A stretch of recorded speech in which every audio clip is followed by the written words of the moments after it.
अब मैं ऋषिकेश का रुख कर लेती हूँ। ऋषिकेश, कल इंडिया गठबंधन की जो बैठक हुई इसमें क्या कुछ निकल कर आया? हालांकि कहा गया खड़गे की तरफ से कि भाई सही समय का इंतजार होगा।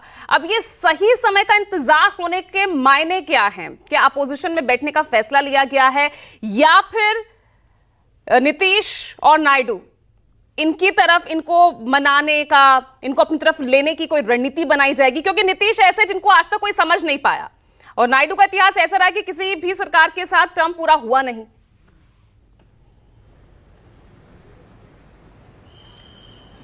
देखिए, जो सूत्र जानकारी दे रहे थे कल की बैठक के बाद, बैठक में इस बात पर फैसला हुआ कि इंडिया गठबंधन जल्दीबाजी में नहीं है और वो अभी सरकार बनाने की ऐसी कोई पहल नहीं करेगी जिससे कि जनता में मैसेज जाए कि सत्ता के लिए अभी भी जो विपक्ष है इंडिया गठबंधन है वो मरा जा रहा है। इसीलिए कल की बैठक में तय हुआ कि उनके पास नीतीश कुमार और चंद्रबाबू नायडू के विकल्प हमेशा खुले हैं, क्योंकि कांग्रेस के पास या इंडिया गठबंधन के पास प्रधानमंत्री पद जैसा पद है वो देने की स्थिति में है। लेकिन इससे सबसे ज़्यादा प्रायोरिटी इंडिया गठबंधन की संसद में जो बीते 10 सालों से जो एक तरफा निर्णय लिए जा रहे थे, जिस तरीके से सत्ता पक्ष की तरफ से लगातार वहाँ पे अलग तरीके का माहौल बनाया जा रहा था, सबसे पहला वहाँ इनको चुनौती दी जाए।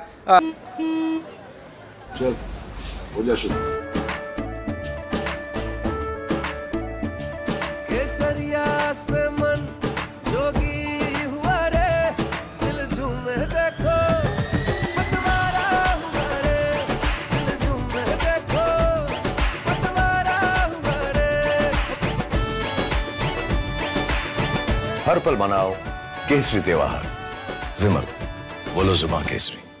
जैसे हमने सड़क पर दी है।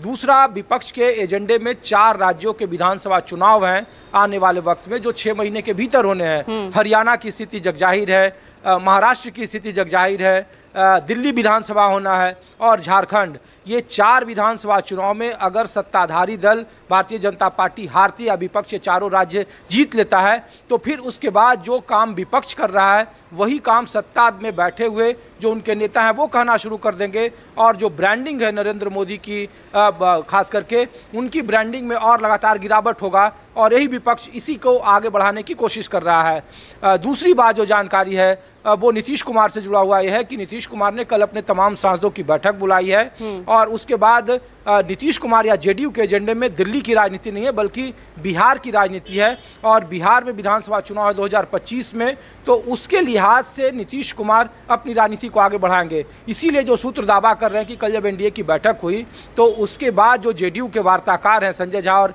ललन सिंह, वो 4 मंत्रालयों को लेकर बातचीत जो नंबर हैं वो चल रही है, 2 कैबिनेट और 2 एमओएस को लेकर के। बार बार जेडीयू की तरफ से कहा जा रहा था, उनके कैंप की तरफ से, कि वो वाजपेयी सरकार का फॉर्मूला चाहते हैं।